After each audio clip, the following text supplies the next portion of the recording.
आप दोबारा स्वागत है एक और नए नए चैप्टर के साथ जिसका नाम है शेकीबाज मक्खी। ये क्लास तीसरी का चैप्टर है। चलिए शुरू करते हैं। एक था जंगल, उस जंगल में एक शेर भोजन करके आराम कर रहा था। इतने में एक मक्खी उड़ती उड़ती वहाँ आ पहुँची। शेर ने 2-3 दिनों से स्नान नहीं किया था।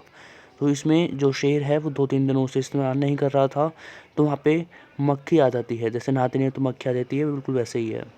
इसलिए मक्खी शेर के कान के एकदम पास भिन्न भिन्न करने लगी। जो मक्खी थी वो शेर के पास आके भिन भिन करने लगी, मतलब आवाज़ करने लगी, ऐसे मक्खी आवाज़ निकालती हैं। शेर को बहुत मुश्किल से नींद आई थी और शेर जो था वो बहुत मुश्किल से सोया था। तब यहाँ पे मक्खी जो है वो भिन भिन करने लगी। उसने पंजा उठाया, मक्खी उड़ गई, लेकिन फिर से शेर के कान के पास भिन भिन शुरू हो गई। अब शेर को गुस्सा आया, वह दहाड़ा, अरे मक्खी दूर हट, वरना तुझे अभी जान से मार डालूंगा। अब जो शेर था उन्होंने जैसे ही पंजा उठाया तो वैसे ही वहाँ पे जो मक्खी थी वो उड़ गई। अब शेर को गुस्सा आ गया तो उनने कहा, मक्खी दूर हट, वरना तुझे मार दूंगा। मक्खी ने धीरे से कहा, छी छी, जंगल के राजा के मुंह से ऐसे भाषा कहीं शोभा नहीं देती है। अब जंगल के राजा यहाँ पे शेर को ही कहा गया है। जो मक्खी होती है वो कहती है छी छी, जंगल का राजा है उससे उसके मुंह से ऐसी भाषा शोभा नहीं देती है। शेर का गुस्सा बढ़ गया। उसने कहा, एक तो मुझे सोने नहीं देती, ऊपर से मेरे सामने जवाब देती है। चुप हो जा, वरना अभी। मक्खी अब जो शेर है उसको गुस्सा आ जाता है, वो कहता है, चुप हो जा मक्खी, एक तुम मेरे को सोने नहीं देती, ऊपर से मेरे सामने जवाब देती है। वो कहता है चुप हो जा, वरना अभी। फिर उसके बाद कुछ बोलता है, मतलब डॉट डॉट डली हुई है, उसके बाद प्रिंट नहीं हुआ हुआ। उसके बाद होता है मक्खी, फिर जो मक्खी हो वो बोलती है, वरना क्या कर लोगे। मतलब कि और बोलता है, यहाँ पे डॉट डॉट का मतलब और है, मतलब कि और भी बोलता है, चुप हो जा वरना, मतलब पूरा भाषण देता है। फिर उसके बाद मक्खी बोली, वरना क्या कर लोगे, क्या तुमसे डर जाऊंगी। मक्खी बोलती है, तुम क्या कर लोगे, मैं बोलूँगी तो मैं तुमसे, तुम्हें लगता है मैं डर जाऊंगी, मैं तो तुमसे भी लड़ सकती हूँ, हिम्मत हो तो आ जाओ। अब जो मक्खी होती है वो शेर को चैलेंज कर देती है और कहती है, आ जाओ। वो लड़ने के लिए तैयार हो जाती है मक्खी। फिर आगे बढ़ते हैं। शेर आग बबूला हो उठा, उसने कान के पास पंजा मारा। मक्खी तो उड़ गई, पर कान ज़रा छिल गया।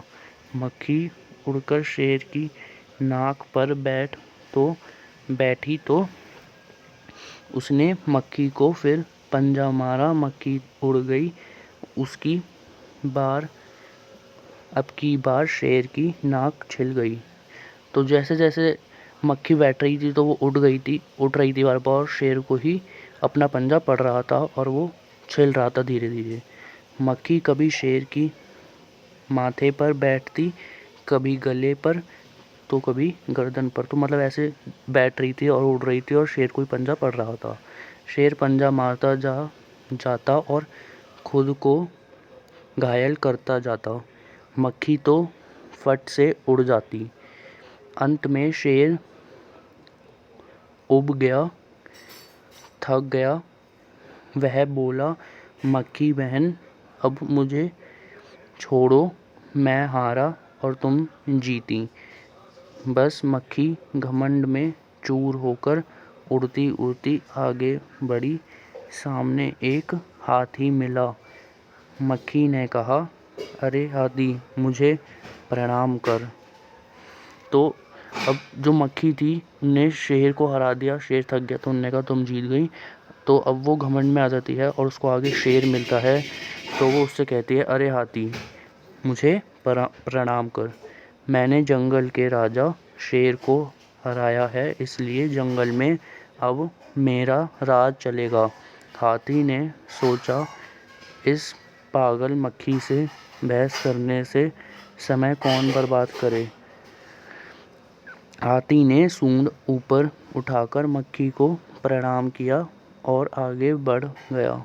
सामने से आ रही लोमड़ी ने यह सब देखा। लोमड़ी मंद मंद मुस्कुराने लगी। अब जो हाथी है, उनने कहा कि इससे टाइम वेस्ट कौन करेगा, तो वो उसको सूंड उठा के प्रणाम करके चला जाता है। अब जो उसको एक लोमड़ी ने देखा और लोमड़ी जो थी वो मुस्कुराने लगी, मतलब हंसने लगी। इतने में मक्खी ने लोमड़ी से कहा, जो मक्खी है वो लोमड़ी से कह रही है, अरे ओ लोमड़ी, चल मुझे प्रणाम कर। मैंने जंगल के राजा शेर को और विशालकाय हाथी को भी हरा दिया है। अब मक्खी कहती है, मैंने हाथी और शेर दोनों को हराया है, अब तू भी मुझे प्रणाम कर। लोमड़ी से कहती है। लोमड़ी ने उसे प्रणाम किया, फिर धीरे से बोली, धन्य हो मक्खी रानी, धन्य हो, धन्य है आपका जीवन और धन्य है आपके माता पिता। लेकिन मक्खी रानी, उधर वह मकड़ी दिखाई दे रही है न, वह आपको गाली दे रही थी, उसकी ज़रा खबर लो ना। अब जो मक्खी होती है वो कहती है लोमड़ी से प्रणाम कर, तो लोमड़ी प्रणाम कर देती है। लेकिन लोमड़ी एक चाल चलती है, वो कहती है मकड़ी जो थी वो आपको गाली दे रही थी, तो उसको ज़रा अब देख लो। यह सुनकर, तो ये लोमड़ी की चाल होती है जो मकड़ी वाली होती है, अभी आपको पता चलेगा। यह सुनकर मक्खी गुस्से में लाल हो उठी। मक्खी बोली, उस मकड़ी को तो मैं चुटकी बजाते ख़त्म कर देती हूँ।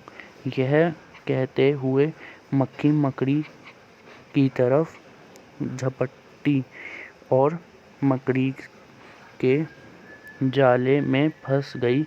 मक्खी जाले से छूटने की ज्यों-ज्यों कोशिश करती गई, त्यों-त्यों और भी अधिक फंसती गई। अंत में वह थक गई, हार गई।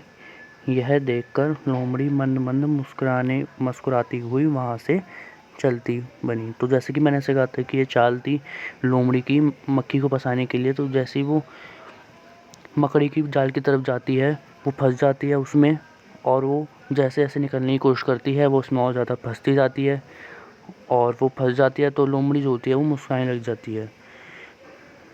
तो इसलिए ये हमें बताता है कि हमें ज़्यादा घमंड नहीं करना चाहिए। और ये जो जिसने लिखा है उसका नाम है योगेश जोशी जी, जो लेखक हैं। तो आज के लिए इतना ही। अगर आपको चैप्टर पसंद आया हो तो लाइक सब्सक्राइब कीजिए और शेयर कीजिए अपने दोस्तों के साथ। Bye bye.